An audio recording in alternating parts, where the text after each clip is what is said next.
Welcome to Rivet and Roll. I'm Aaron. And I'm Amanda, and this is Carmen. So we wanted to share a couple of things that we have done to try to keep safe on the road and try to keep Carmen secure. One of those things is a backup camera. When I first told the trailer, Carmen, I realized that I couldn't see in my rearview mirror, obviously.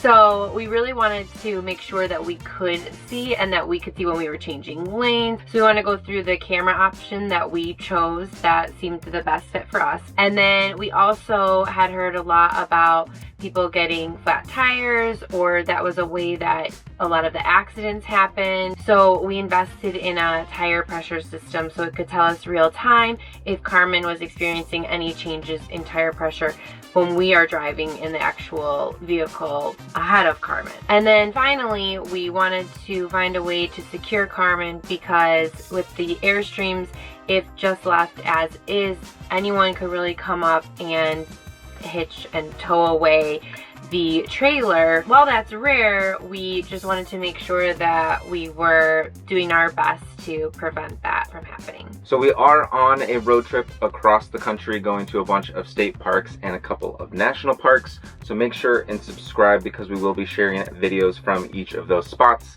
But today is just a drive day, so we're going to show you some of those safety features that we've invested in.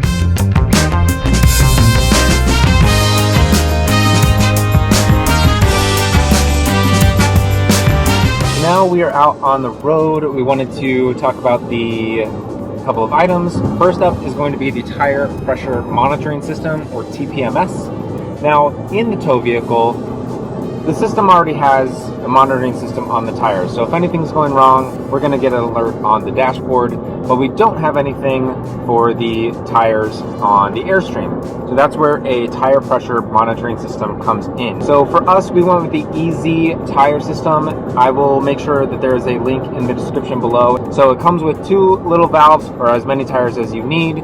For us, we only have the 2 tires. So there's little valves that go on the valves of the tire that are monitors. It's checking the tire pressure and the temperature of the tires for you. Now, for us, we got the anti-theft ones, so they will spin and spin and spin and not actually come off unless you have a special tool. And then here in the vehicle, we have a little screen that shows you what that tire pressure and temperature are for each tire.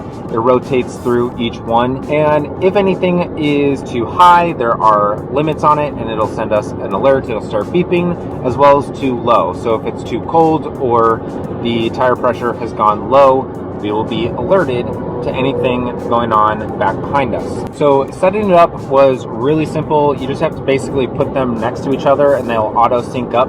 And then every time you get in the vehicle, it'll take a couple of minutes to get synced up and start sending data through, but it's really quick and easy. All you have to do is plug it in to your 12 volts in the vehicle, and that's it.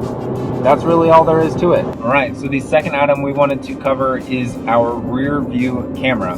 Now, obviously that is helpful for backing up, but also while you're driving down the road. What we decided to go with was a Halo View Handycam. Again, I'll make sure a link is down in the description to the model that we went with. They have a bunch of different ones. We went with a completely wireless one, so there are no wires connecting the camera into the RV itself.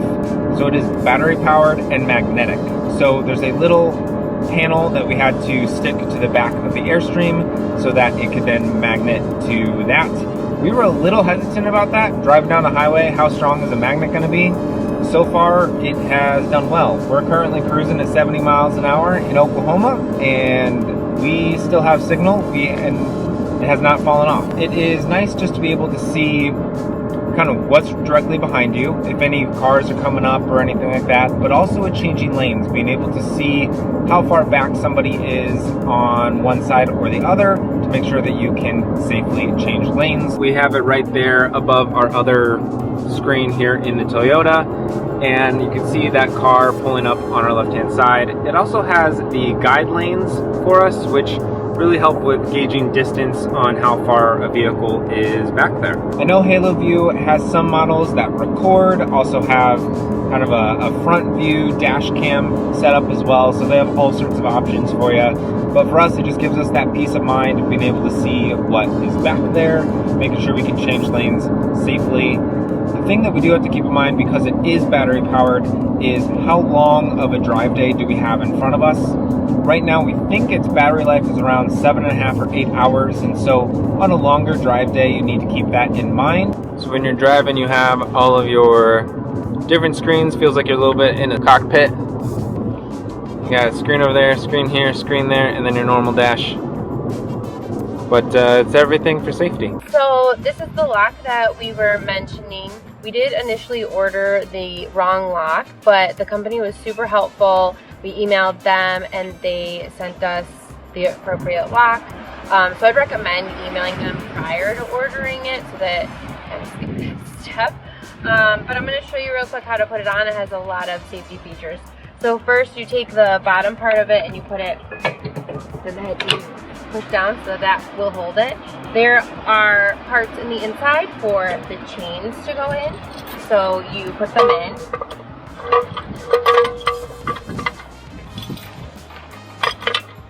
At the bottom, we link the links through, and then you slide it across.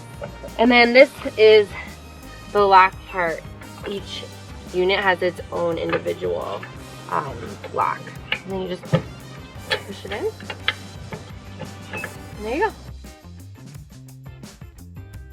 So one little accessory that I forgot to mention while talking about the TPMS and the rear view camera was how we plug both of them in, because most cars only have one 12-volt plug, and both of these require 12 volts. So we had to run to the store and find a little splitter.